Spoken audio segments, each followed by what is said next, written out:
திரு விஜய் அவர்களுக்கு, சகோதரர் விஜய் அவர்களுக்கு ஒரே ஒரு கோரிக்கை, ஊழலை, தமிழகத்தின் ஊழலை எடுத்து பேசுங்கள். வேங்க வயல் பிரச்சனை இன்றைக்கு வரைக்கும் தீர்க்க முடியாததற்கான காரணம் என்ன? ஜாதியின் அடிப்படையில் தேர்ந்தெடுக்கப்பட்ட ஒரு எம்எல்ஏ, ஒரு அமைச்சர், இதுதான் காரணம்.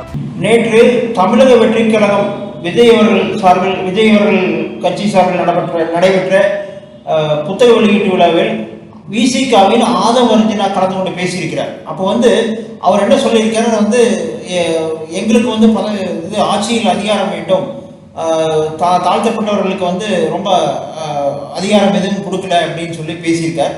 இதில் என்ன முக்கியமான விஷயம்னா, விசிகா டபுள் ஸ்டாண்டர்ட் எப்படி எடுக்குது அப்படிங்கிறத தெளிவாக மக்கள் புரிஞ்சுக்கணும். ஒன்று, திருமாவளவன் அங்கே எங்கேயுமே கலந்துக்காம ஆதவ அர்ஜுனா அந்த புத்தக வெளியீட்டவர்கள் கலந்து கொண்டு திமுகவை தாக்குறார்.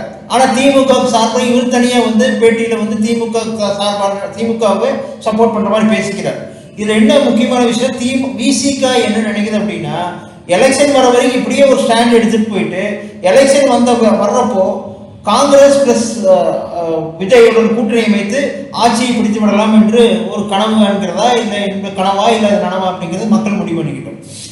இதே விசிகாவுக்கு ஒரு கேள்வி, இவ்வளவு தாழ்த்தப்பட்ட மக்களுக்காக போராடுகின்ற விசிகா வேங்க வயல் சம்பவம் நடைபெற்று இவ்வளவு நாளாகியும் ஏன் அதை பற்றி ஒரு கருத்து கூட வெளியிடவில்லை? ஏன் திமுகவில் இருந்து கொண்டு திமுக பிரச்சனை கொடுக்கல? அதாவது திமுக அதை கண்டுபிடிக்க முடியலையா, இல்ல விசிகா அதை தொடர்ந்து மறைக்க ட்ரை பண்ணுதா? ரெண்டு கேள்வி. மக்கள் இதை தெளிவாக எல்லாரும் விசிகாவுக்கு ஒரு வாய்ப்பு கிடைச்சா திருமாவளவன்கிட்டயோ இல்லை ஆதவ அர்ஜுனாவிட்டையோ கேட்கணும். அப்புறம் நேற்று அந்த புத்தக வெளியீட்டு விழாவில் பேசிய நீதிபதி சந்திர அவர்கள் ஒரு இடத்துல பேசுவார், இந்த அம்பேத்கருடைய அரசியல் சாசன புத்தகத்தை வச்சு ராகுல் காந்தி வீரர் நீங்கள் எல்லாம் படிக்கணும் அப்படின்னு சொல்லிட்டு மனுநீதியை பற்றி அதற்கு பேசியிருப்பார். அதாவது இந்த இடத்துல மனுநீதியை பற்றி ஒரு பேச வேண்டிய அவசியம் என்ன?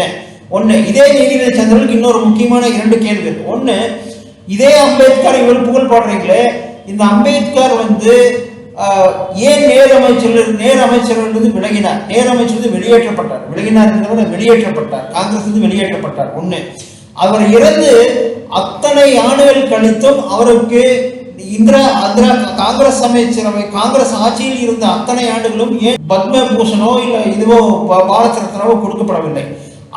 அந்த பீரியட்ல ரெண்டு காங்கிரஸ் பிரதமர்கள் அவங்களே பாரத் ரத்னா கொடுத்துட்டாங்க. ஆனா இவருக்கு கொடுக்கல. இப்போ அம்பேத்கருக்கு கொடுக்கப்படவே இல்லை. முதலாக வாஜ்பாய் அரசு அமைந்த பிறகு அப்பொழுதுதான் பாரத் ரத்னா அம்பேத்கர் அவர்களுக்கு வழங்கப்படுகிறது. இதுக்கு என்ன கேள்வி கேட்கிறார்?